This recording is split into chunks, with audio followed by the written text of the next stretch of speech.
Welcome to St. John. Nothing Happened Here, with your hosts Greg Marquis and Mark Allen Green, a show all about a little city on the east coast of Canada where nothing ever happened. Except for this. St. John, nothing happened here. Is that true? Let's find out. Travel back in time with us to November 9th, 1785. This is early St. John, only slightly over 2 years since the first group of Loyalists landed on a barren rock. In fact, St. John has just become a city on May 18th, and New Brunswick a province on June 18th of the previous year. Let's look around the old new city, shall we? Up the hill, we see the military barracks at Fort Howe, which is manned by British soldiers. This place may become important later on in this story. Now let's set our eyes upon the peninsula that we now call Uptown St. John. You'll see a cluster of warehouses and maybe a factory or two around the inside harbor. Go farther back to see a few rough roads heading up the steep hills with some quickly made homes, businesses, and even the first semblances of what St. John loved the most, churches. But let's walk to the southeast corner of Market Square and into a place that St. Johners loved almost as much as a church, a tavern called McPherson's Coffee House Exchange. We walk through the front doors of the tavern. It is packed for a Wednesday evening and rowdy, even for McPherson's. Drinks are flowing freely, tempers are flaring. It's hard, but we manage to find a seat in the corner and sit down. Mugs of Jamaican rum are slammed down on our table, which by the dents in it has seen similar service over its brief existence. Where are we and what is happening? Well, we are in the throes of the first New Brunswick provincial election. 6 of the 26 seats have been allocated to St. John, and bitter political rivalry has formed. There's the Upper Covers, who live in the coveted Market Square area and are considered the established elite.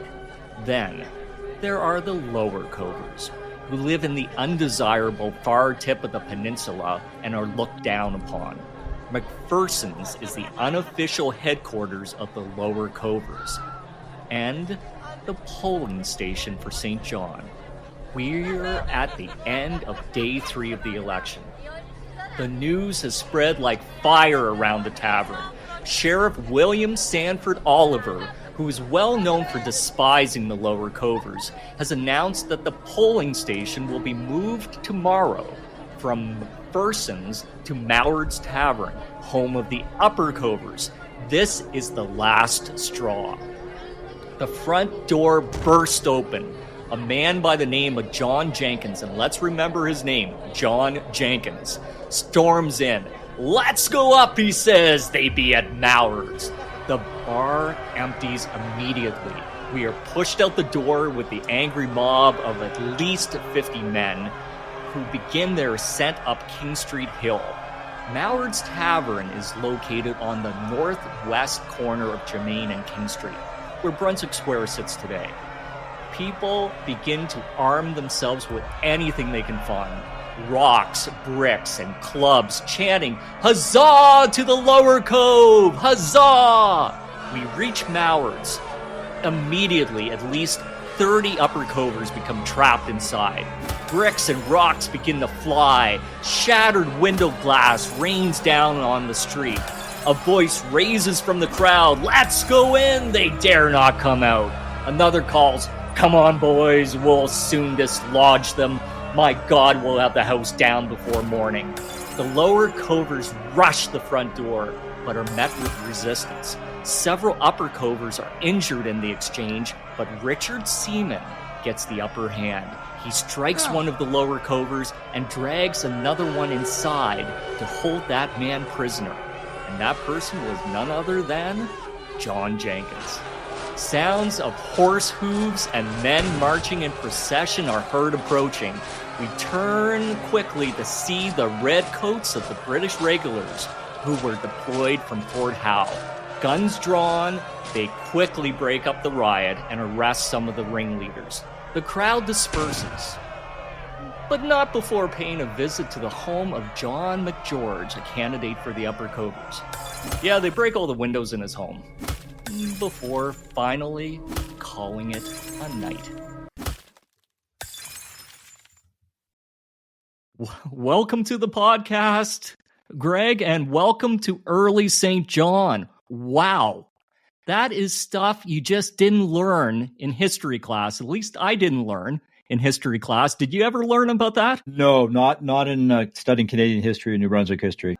I always thought the Loyalists were this cohesive group. They got along. They conquered the wilds of St. John. They conquered the wilds of New Brunswick, and they came together to create something incredible. It seems like from what we just heard, they were fighting from the time that they stepped off the ship. Yeah, that's right. I think they brought a lot of divisions and conflict with them from New York. Absolutely. Now, we just ended off with John McGeorge's house getting pummeled with rocks and broken windows.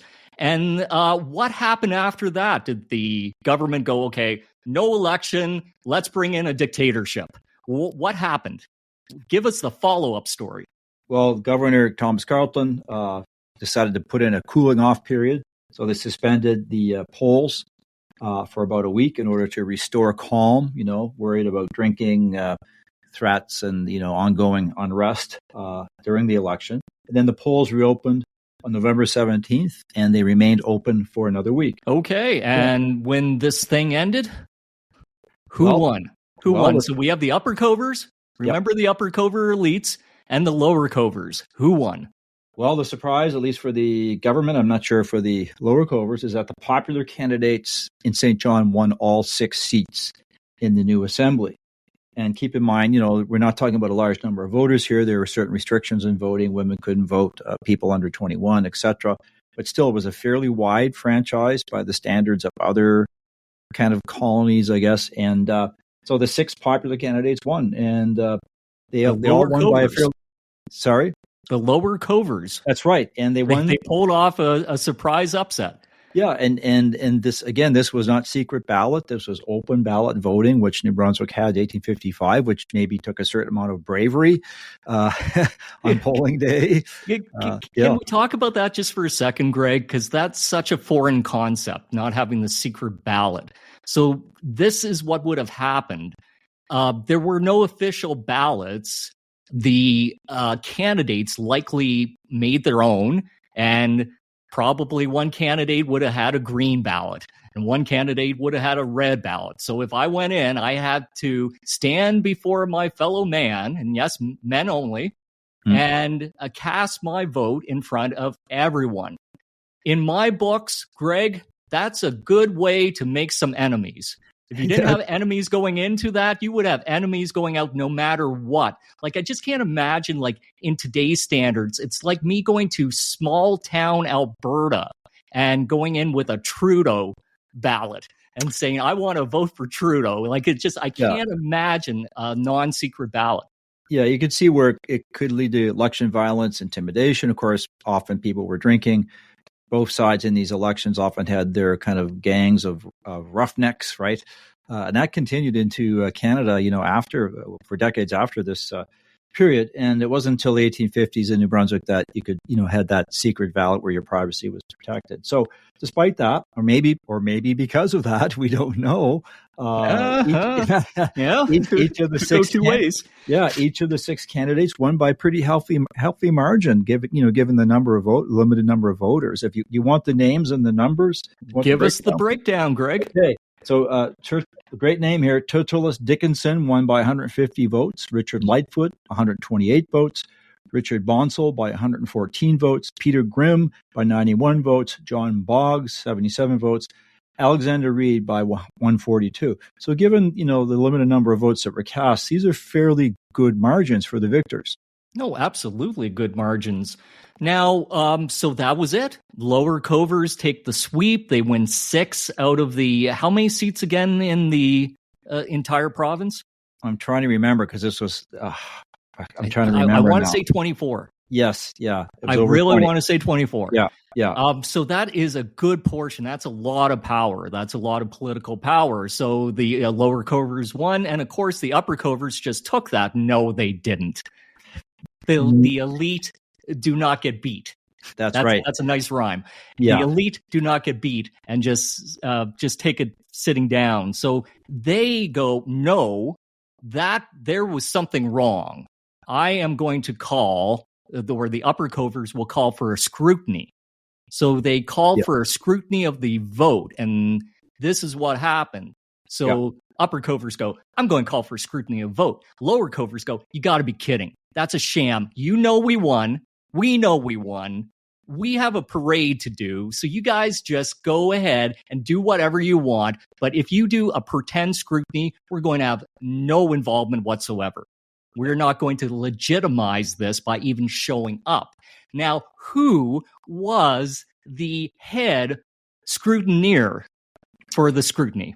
Well, again, scrutiny means recounting the votes and determining whether each voter was duly qualified, right? And at the time, and for many decades, the person who ran the elections was the county sheriff. And it so happened that this was Sheriff Sanford Oliver. Whoa! The sworn enemy of the lower covers is heading up the scrutiny. And the lower covers are not showing up for this. They are busy with their parade and celebration. So the scrutiny went ahead under the watchful eye of Sheriff Oliver. And then this is what happened. So scrutiny resulted in the disqualification of a large number of lower cove votes, but not a single upper cove vote was disqualified. Greg, does that make your spidey sense go off?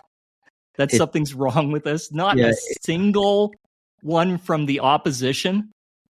It's more of a coincidence, and hundreds of votes are thrown out.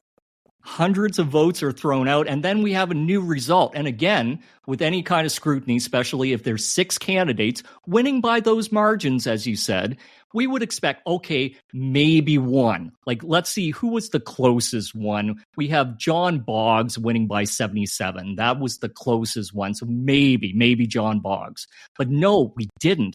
We had a complete reversal. All lower cover candidates lost. All upper cover candidates won. Can I give you the new breakdown? Please do. Okay, so these are going to be names that might sound familiar to you because the first list you gave us, Greg, I didn't know any of those names.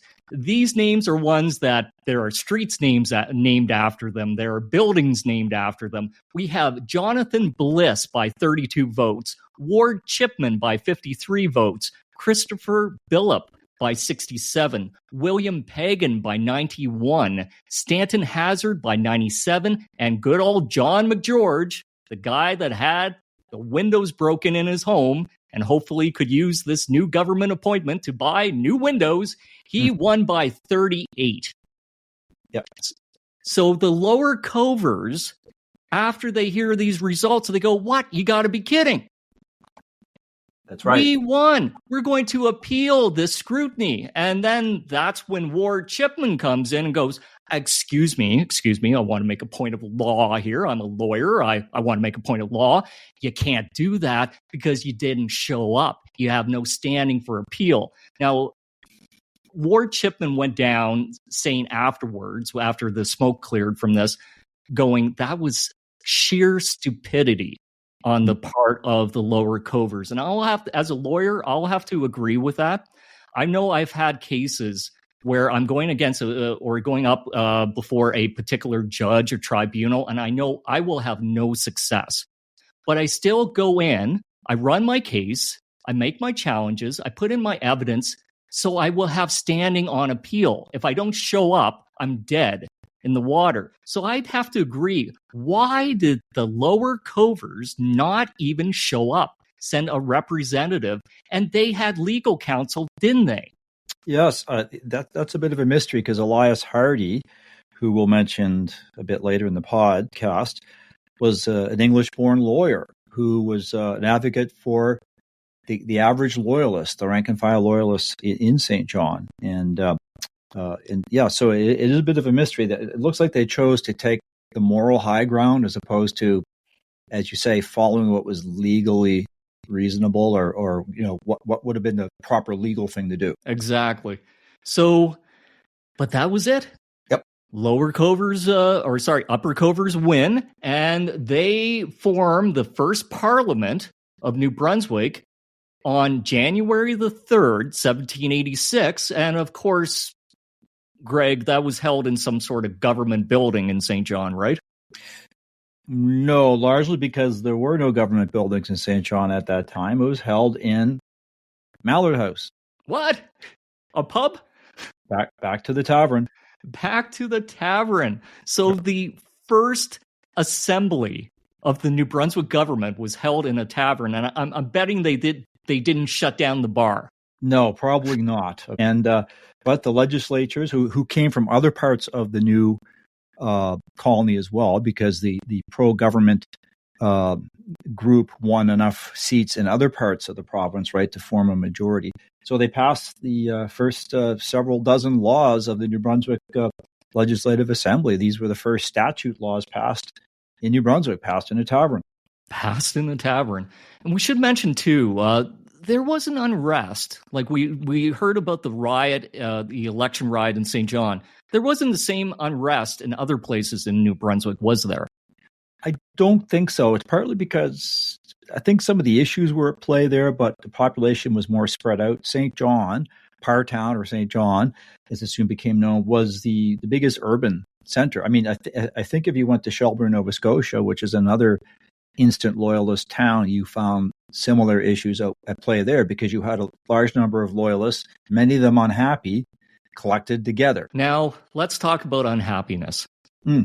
Let's talk about unhappiness. And we need to understand what's going on here, because we have riots happening in the middle of St. John, just at the beginning of the city. So we need to ask ourselves, who were the loyalists in this area and why were they so angry?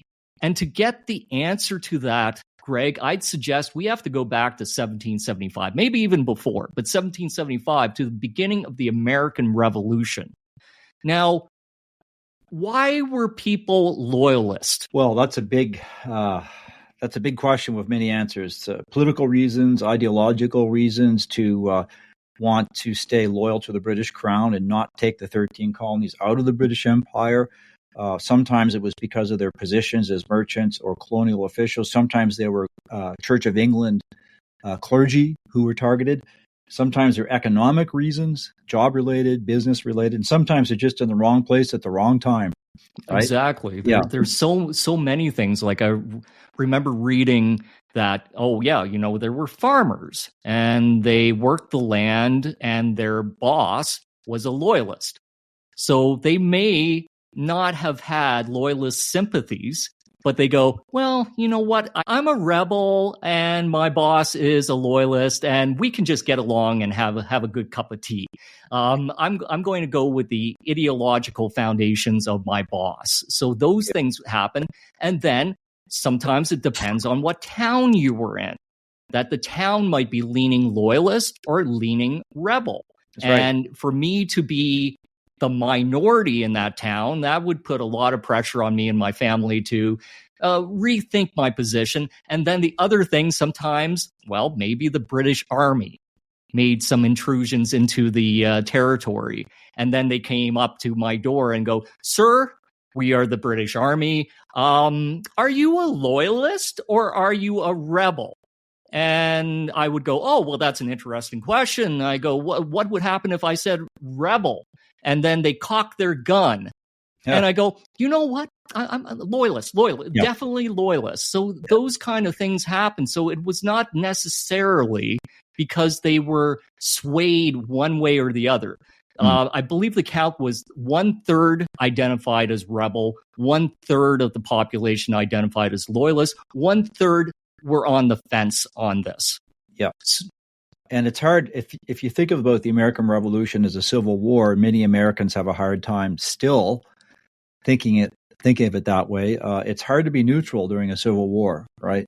You're either with us or against it. Yeah, there are many reasons. Sometimes you think about, 3/4 of the Loyalist refugees were women and children. Often they were Loyalists because the head of the household, the husband and father, said they were.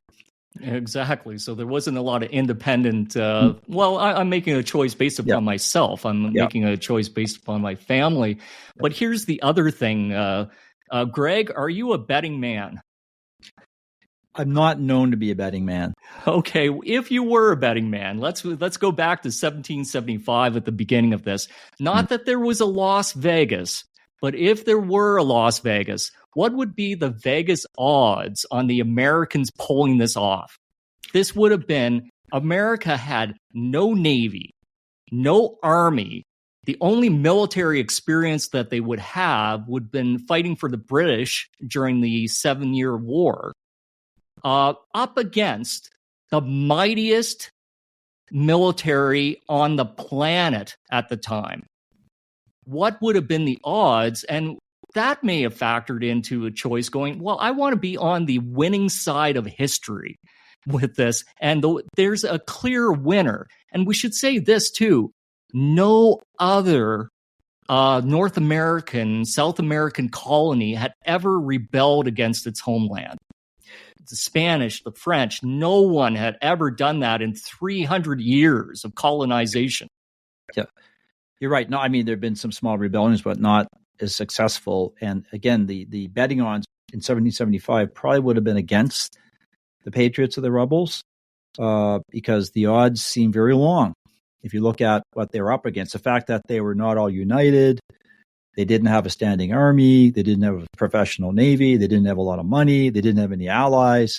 The British had indigenous allies they could draw on, right? So there were a whole bunch of factors stacked against the American rebels, for sure. So it's looking pretty good to begin with, going, okay, this is going to be a short-term affair. No way this is going to turn into a 7-year war for independence. But then time creeps by. Yes. And we start seeing some British, can I call it incompetence? Yes. In how they are managing this. So we had supply lines problems, communication problems, not understanding the turf that they were trying to fight under. You see Boston fall. So there started becoming some anger with the Loyalists about how the British were executing this suppression of the rebellion.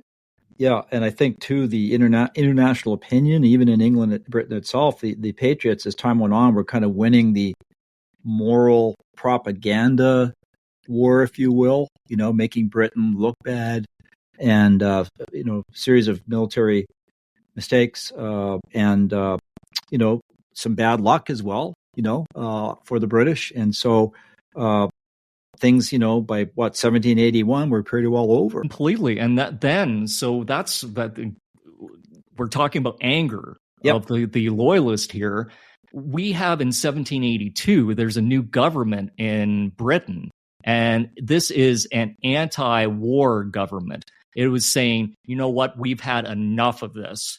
We want to end the war. We do not want America as enemies. We want America as trading partners. So the new government in Britain began a peace negotiations, which made the Loyalists feel betrayed because their interests were not being protected in the way they thought and expected the British government would do. Can you tell us about that? Yeah, well, there, a lot of them had been forced, or either had been forced, or just got out of town on their own ahead of the angry mobs or the Continental Army. But they lost property. They, sometimes lost family members in the fighting, and a lot of them had congregated in New York City as refugees. You also had the and even more exposed would be the Loyalist regiments, the so-called provincial, the capital P regiments. And I think it was almost kind of late in the process where the British government decided how they're going to help them, right? So they would be even more exposed because they had taken up arms against their fellow Americans. Mm-hmm. on in defense of the British connection. So they felt very exposed, and so they were Quite the worried about their sacrifice. property. They were worried about where they could go, worried about their families. They had businessmen had debts that were outstanding, right? Okay, a lot was lost, a lot to lose, and a lot hopefully to gain back. But we had the Treaty of Paris to end the American Revolution, and it was drafted in November of 1782, signed in September 1783. Loyalists believed that the negotiators would be protecting their interests. The only thing contained within that treaty, Greg, was earnestly recommending to the state legislatures to return Loyalist property. An earnest recommendation.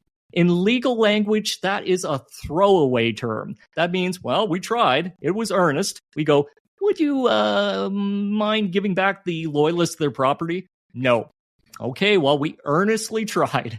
So the state's legislatures ignored that, and Congress was so weak at the time, it was just hanging on by a thread. They didn't have the political sway to make the state legislatures actually follow that. So no, the Loyalist property was not returned, and Loyalists were subjected to violence, loss of rights. They had to leave, and there was only one stronghold left in British North America within the 13 colonies, and that was New York. So have you seen the movie Escape from New York? Yeah. Kurt Russell, it holds up. If you haven't seen it in a while, watch it again. This is Escape to New York as being the last place. So tens of thousands of Loyalists start going into New York City. The British are not ready for them. They had no idea there would be that many looking to be evacuated. So we have a bunch of angry, disappointed Loyalists. And I should say this too. I always thought Loyalists was one group. They didn't even consider themselves one group back then. You had the provincials. They were the military of the Loyalists. And then you had civilian. And they did not get along. And they didn't even get along in New York. There was a lot of hostility between the military, the provincial Loyalists, and the civilian Loyalists looking to be evacuated. So that happens. Some of them take, if you had means, Greg, go to Britain. Yeah. That is the best place. It's established. You have cities there. The other place to go, British West Indies. Yeah. But most went to British North America, what was left of it, Nova Scotia, Quebec, Ontario, loaded aboard ships and sent to the land of milk and honey. At least that's what the British told them. It was almost like, from what I read, it was saying, we have built a city for you in this place along the St. John Harbor. And here are your keys. You can just walk into your new homes. And what happened when they arrived? Did they see the homes? No, there wasn't much done for the fleet, the first fleet of refugees that arrived in 1783. It was, instant, almost like an instant refugee camp being set up right in the town. So everyone had to get to work. That does not sound like a city prepared. No. Now, to be fair, the British did provide lumber and shingles and bricks and things like that and supplies, but there's still a lot of work to do. People were living in tents and etc. So yeah, and again, the New York, it's famous in the local history of St. John, the two fleets, right? The spring fleet in May 18th, which for many years was Loyalist Day. I guess it still is celebrated that way. And then in October, I think, was a second fleet. I think that second fleet that was more the provincials and their families. And I think the governor of Nova Scotia wanted the provincials to remain in the St. John area, but for a number of reasons, they were given land north of Fredericton. So, disbanded troops and their families. Okay. So they arrived, but let's even go before they arrived. So it was botched. It was botched with the preparing the land, because the lots could have been prepared. They could have worked out some of those arrangements before the Loyalists even landed. But there was shenanigans. Can I call it shenanigans happening back in New York City before the first ship of that spring fleet even left? And that was the 55. Tell us about the 55. Well, these were professionals, lawyers, people had connections to the British military and the British government, Anglican clergy, who petitioned the British government for very large land grants. Right? They wanted grants in what was going to become New Brunswick of up 5,000 acres each, which is a huge chunk of land. 5,000 acres. Yeah, and also land in the St. John River and the Kennebecasis valleys, and it's kind of good farmland, right? And so they saw themselves as the natural elite, and they believe that they should get greater recompense for their loyalty and services to the British Crown than your average loyalist.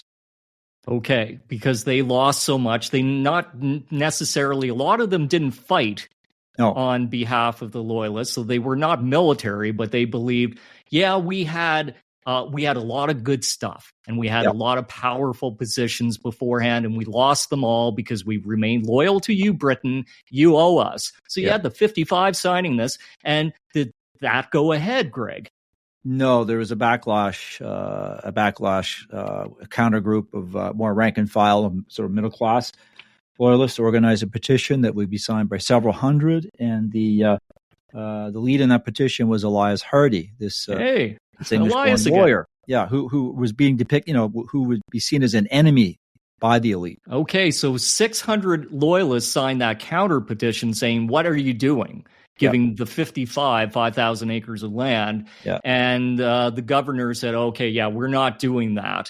And funny enough, one of the 55 was Ward Chipman. So he had his name on the 55, and as soon as it became clear that this was not going to be a secret petition anymore, he goes, "Excuse me, did I sign that? I didn't mean that. Could you remove my name?" That was a political survivor, Ward Chipman. Like he saw the winds of politics and goes, "I want my name on." And so the Loyalists landed. The petition of the 55 failed, but still it was the land agents were the friends of the 55, the elite. And that's when the division happened between the Upper Cove and the Lower Cove. And can we talk a bit about topography of the peninsula of St. John at the time? It's not like it was today. So the Lower Cove would have been down by where the military barracks are. Today, the Upper Cove is around the Market Square area, Chipman Hill area. And it was a city literally divided. So unlike today, what we had was basically a Princess Street cut off the peninsula. It was rocky crag, swamps, outcrops of trees. It was almost impassable to get from the Lower Cove to the Upper Cove. There were only two ways to go: a small path somewhere around Princess and Charlotte Street, or in low tide, you could walk on the water on the inside part of the St. John Harbor to get to the Lower Cove or get to the Upper Cove. So it was literally cut off, not prime land, and cut off from prime land and some of the most important economic startups of St. John. Yeah. And the Lower Covers were down on a bit, working class, lower middle class, former soldiers, artisans, small business people. Right. And the Upper Covers were, again, these elite people who came in from the American colonies, ex-army officers, lawyers, better off merchants, that type of thing. And the elite got what they wanted. So they got their land, their prime land. They were satisfied after that. So we're good. No, they were not satisfied, because there's another thing. It's not about land. It's not about money. It's about power, too. They wanted power. So they were in this new place, and it was part of Nova Scotia. It was a part of an already established British colony that all the plum government positions and appointments have already been handed out. It was a part of Nova Scotia. It was a county. I always want to say Sudbury, but that's Stomping Tom. Yeah. That's Stomping Tom in my head. Stomping Tom, get out of my head. And it's Sunbury. It was Sunbury County. Yeah. And so they go, there's no place for us. Halifax is not going to give up the power. So they came up with a plan. What was the plan? The plan was to create a new layer of government by convincing the British government to subdivide Nova Scotia and create a new British colony between Nova Scotia and the American border. And what was that colony called? Well, I'm not sure anyone knew at first, but at some point it ended up being called New Brunswick. New Brunswick. So, again, Mark, any clues, any thoughts on why this new colony, which maybe didn't need to be created in the first place, ended up like with this name? Name that sounds German. New Brunswick is named after Brunswick, a duchy in Germany, which had connections to George III, King George III. So it was an homage to His Majesty the King, calling this place New Brunswick. So, probably strategically not necessary. Maybe you might be able to argue expansion of the colony because New Brunswick was really not developed.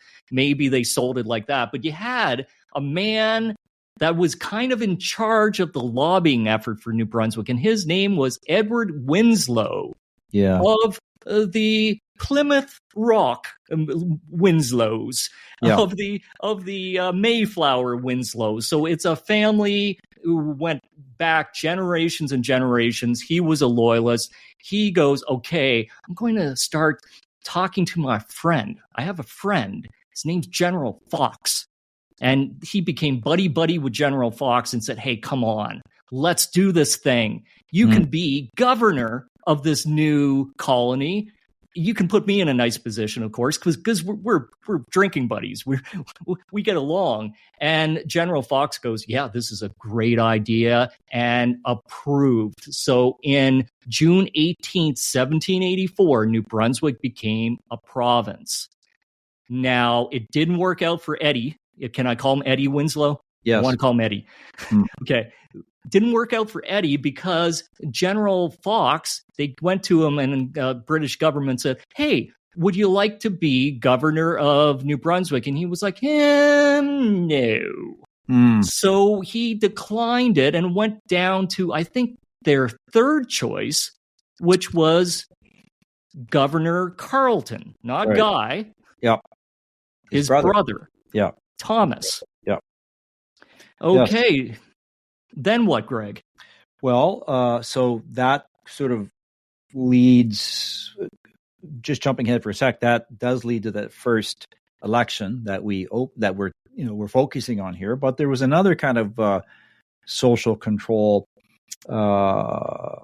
system put in place, if you will, just after New Brunswick being set up and prior to the election, I think, and that was creating a charter to set St. John up as an incorporated city, which would give a degree of local self-government, but also it would put certain elites in charge of the community, a more regulated community, right? To appease the masses, because the 1785 election mob riot was not the first one. There were lots of riots happening in St. John. And in all fairness, that was a political tool back then.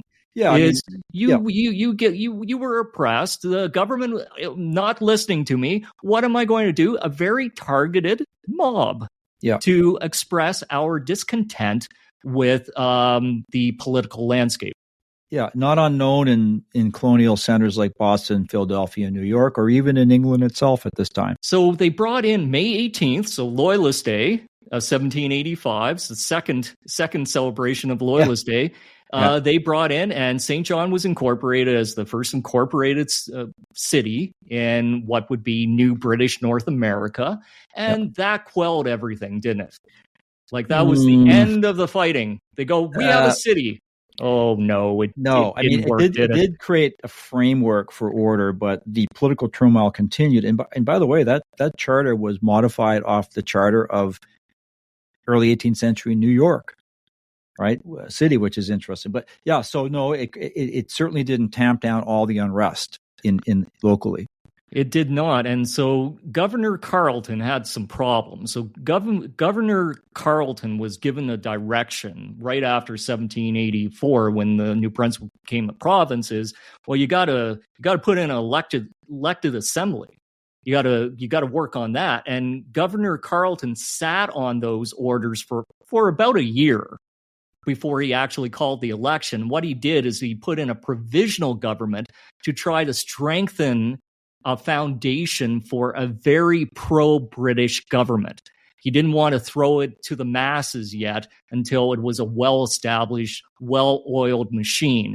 And then finally, under pressure, he calls the election that we talked about earlier on, and that's when the lower covers and the upper covers decide, okay, let's battle this out. We did the mob thing, and we'll do it again. We'll do another riot, but we are going to lower covers. We're going to run a slate of candidates, and we're going to be taking over this province legitimately through the political process. The upper covers go, no, we're going to run our own slate of candidates. And what I should say too is this was a bit of an irregularity with the normal voting rights. So definitely you had to be over 21 and male, white male, to vote.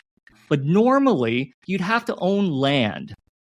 But they let that go, that qualification, because the land hadn't been settled yet. So they go, you've been resident for 3 months, you're 21, white male, you can vote. And there was an extra stipulation in St. John, you had to be a freeman of the city. And to become a freeman of the city, basically you paid some money. And you go, congratulations, you're a freeman of the city. Maybe you get a pin, a drink at McPherson's or Mallard's, depending on your preference. And that made you qualify to vote. So a lot of people who were not qualified to vote normally were qualified to vote. And that's probably why we got the numbers, and probably why we actually had the popular element winning the original election. Yep. Yes.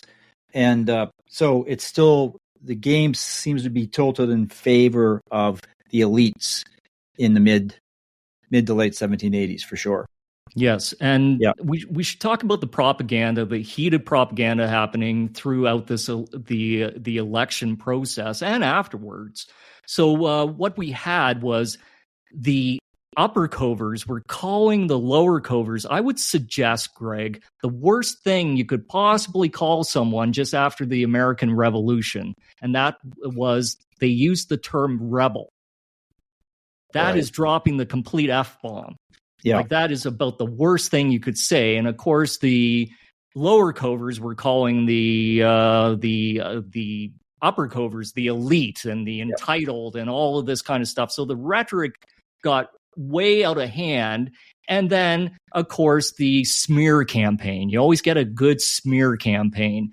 And the smear campaign was these lower covers. They want to create American Revolution #2, the sequel. Yep. They want to overthrow the British in this new place. That's not what they wanted. They just wanted fair treatment, fair representation in a British system. They were loyal to the British system, but that was the kind of smear that was happening. Yeah. And keep in mind, Mark, the bigger currents of the time, French Revolution, 1789, within a few years, Britain's going to be at war with France. So it helps create a more on some levels, a more conservative political climate in many of the British colonies that would seem to benefit the elites and make it easier to criticize, the more democratic people. That's a good point. And the final point before moving on to the final point of the podcast is, this wasn't democracy, was it? This wasn't like rule by the people when the first parliament was struck. It was an assembly that was very much like it was two houses. And the major decisions were still made by unelected officials, being the governor and British politicians. Yeah. And the governor's advisors were appointed by the governor. It didn't have any connection necessarily with the voters. And so it was a very top-heavy system for many decades. Exactly. And I don't think it wasn't the premier of the province. It was the president. And I believe the president was appointed by the governor, an unelected position, which Ward Chipman eventually held for a very brief time before his death. Yeah. Okay, last topic.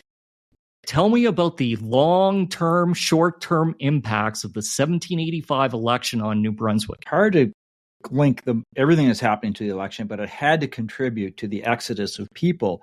That's a complex thing because there's some economic things going on as well, but there are people who leave St. John, right? And driven, by, it could be, for example, Black Loyalist. That could be another podcast topic, maybe. 1792, a lot of them join with their fellow Black Loyalists from Nova Scotia and leave to Sierra Leone because they're fed up with the white Loyalists.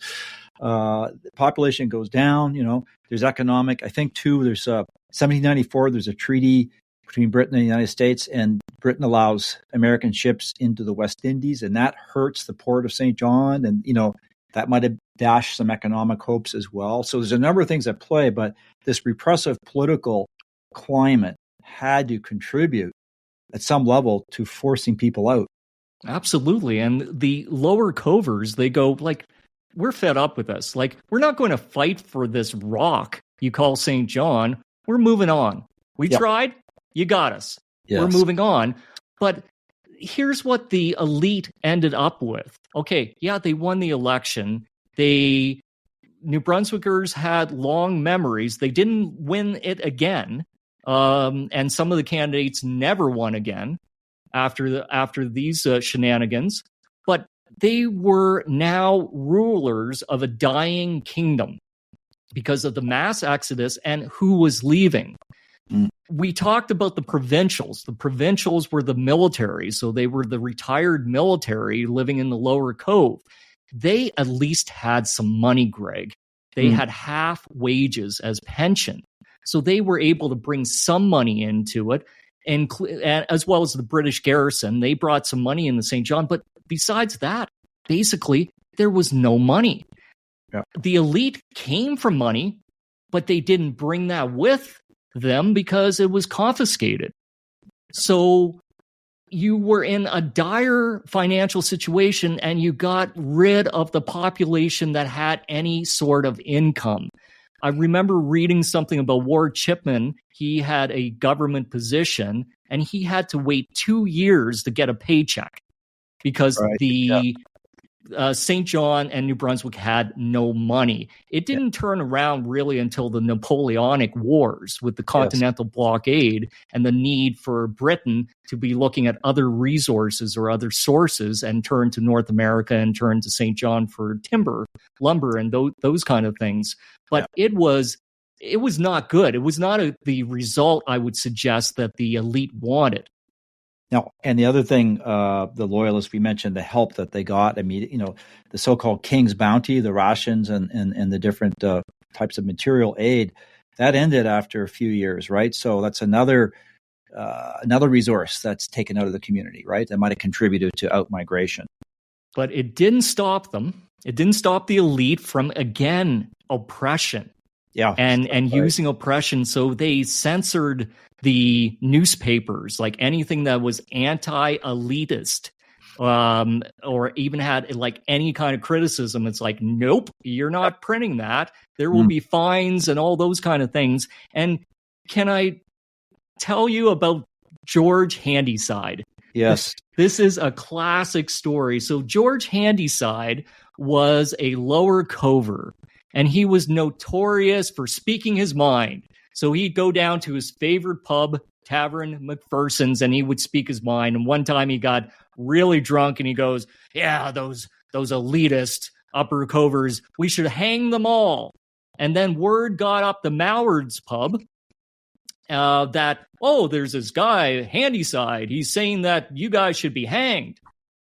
They go, how dare he say something like that? And they go down, they essentially arrest George Handyside, bring him up to Mallard's Tavern before the assembly, which just happened to be meeting at the time at Mallard's Tavern, and made him kneel. Greg, actually physically kneel before the assembly and apologize. Yes. Probably in a drunken state, but made him kneel, the famous kneeling man. Yeah. Do you get more oppressive than that? Well, that's very much against the rituals of British justice at the time. No one in a court of law had to kneel. How about the petitioning, Mark? Oh, the petitioning thing. Yeah. And that's the thing, is taking away the ability to question government. So that was a huge tool, a political tool to be used when you didn't like what government was doing. I would get a bunch of people to sign a petition, give it to the governor. The governor needed to consider the petition. But what they did is go, we don't want any anti-government petitions out there, so we're going to restrict the ability to petition.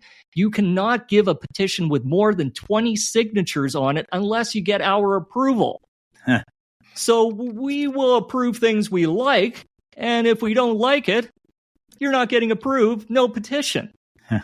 Wow. Yeah. And I want to, if we can end off with this, I want to get your thoughts on this, Greg, as a historian. The capital of New Brunswick was once St. John. That's right. And Governor Carleton moved it before the election, mind you, before the 1785 election, moved the capital from St. John to Fredericton. Now, Fredericton was a village at the time. It barely had anything. So it took 3 years to build up Fredericton large enough to actually be the capital. But it was moved. Did the violence and unrest that we saw in St. John and the fighting and the oppression by the elite, did that have anything to do with the decision to move the capital from St. John to Fredericton? Well, his decision supposedly was made before the riot and the violence, but it probably confirmed that he was making, in his mind, the right decision to move the capital upriver. Other historians, I mean, over the years, people suggested that, the kind of fear of the mob, was at play here. The timeline's a little more complicated than that theory, but there's also the military theory that Carleton, being a military man, saw that an inland capital would be more defensible than St. John Harbor, which could be raided from the sea. And also, there's the third argument that a capital city or town in the interior would be closer to some of the other settlements in this developing colony. But it certainly created this long-term tension, if you want to call it that, between Fredericton and St. John, particularly when Fredericton was so small, right? And that's been changing lately, right? But when St. John was the major city, the industrial center, the shipbuilding center, most of the lawyers, most of the merchants, most of the newspapers. Why is it that the capital is upriver? A lot of theories, but it couldn't have helped. No, St. John's reputation and 1785 election riot. That was not the first riot. No, there was a lot of mob violence and stuff like that. So I can see Carleton going, okay, well, we can sell it as this, strategic and expansion, all this kind of stuff. But maybe we just want to get the heart of government outside of the reaches of the mob. Yes. But Fredericton and St. John, that's ancient history now. So St. John is cool with Fredericton being the capital. We got over it, right? I'm not sure. You'd have to ask more people in the community. Well, I think I'm pretty sure about the answer on that one. That's the podcast and proof, Greg. St. John, nothing happened here. Thank you, our listeners, for joining in, and please join us for our next podcast. And hey, visit us at our home on the web at www.nothinghappenedhere.ca. I'd like to take a moment to thank a few people, starting with Cassandra Goudreau, who voiced the intro and outro for our podcast. Thanks, Cassandra. And then there is Bob Burgess and John Lawrence, who performed our theme music, Cold Frosty Morning. Thanks, everyone. You're the best. Thank you for listening to St. John, Nothing Happened Here. To learn more, join us at www.nothinghappenedhere.ca or connect with us on Facebook. Other means of communication include, but are not limited to, telegrams, smoke signals, and carrier pigeons. However you want to reach us, we want to hear from you.